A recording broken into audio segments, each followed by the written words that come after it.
ना किसी सम्राट के लिए रुकता है और ना ही किसी और के लिए रुकता है। अगर एक राजा इसमें सवार होकर समय के साथ नहीं चलता है तो वक्त के साथ में उसके भिखारी बनने की शुरुआत हो जाती है।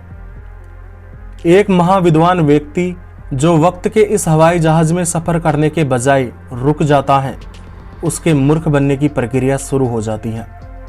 लेकिन इसका उल्टा भी उतना ही सच है कि एक व्यक्ति जो मूर्ख है लेकिन समय के साथ में चल रहा है तो उसके बुद्धिमान बनने की प्रक्रिया शुरू हो जाती है।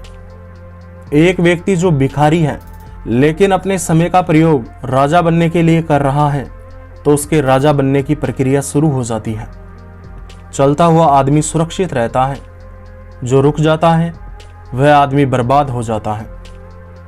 नदी का पानी हमेशा बहता रहता है, इसीलिए स्वच्छ रहता है, लेकिन तालाब का पानी एक जगह पे ठहरा हुआ होता है और इसकी वजह से वो अशुद्ध हो जाता है, पीने लायक नहीं रहता।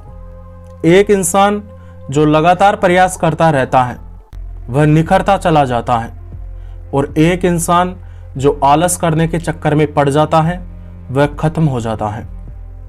ध्यान लगाकर कल्पना करो, सोचो तुम एक सुनसान रास्ते से गुजर रहे हो, तभी तुम्हें एक जादुई शक्तियों वाला व्यक्ति दिखाई देता है। वह व्यक्ति तुमसे कहता है कि मैं तुम्हें एक ऑफर देना चाहता हूं, अगर तुम चाहो तो उसे ले सकते हो।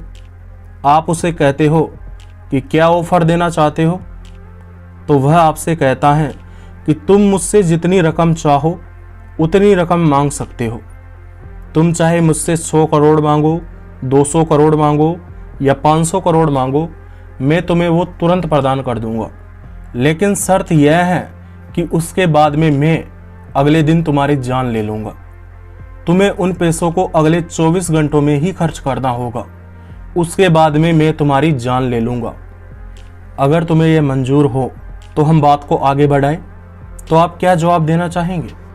अगर आपने सुसाइड करने का ना सोचा हो तो यह बात 100% सच है कि आप उन पैसों के बदले अपनी जिंदगी कभी भी कुर्बान नहीं करना चाहोगे। लेकिन मैं आपसे कह रहा हूं कि आप में से अधिकतर लोग रोजाना यही कर रहे हैं। रोजाना एक जादुई व्यक्ति आपको समय के रूप में एक रकम प्रदान कर रहा है जिसकी हर सेकंड की कीमत तुम निर्धारित कर सकते हो। तुम अपने प्रयासों से यह निर्धारित कर सकते हो कि तुम 1 सेकंड के कितने रुपए कमाओगे या 1 मिनट के कितने रुपए कमाओगे। लेकिन अधिकतर लोग उस वक्त का इस्तेमाल नहीं कर रहे हैं। वक्त रूपी उस कीमती रकम का इस्तेमाल नहीं कर रहे हैं जो ईश्वर उन्हें मुफ्त में दे रहा है। या अगर आप नास्तिक हो तो कह सकते हैं कि प्रकृति आपको मुफ्त में दे रही है।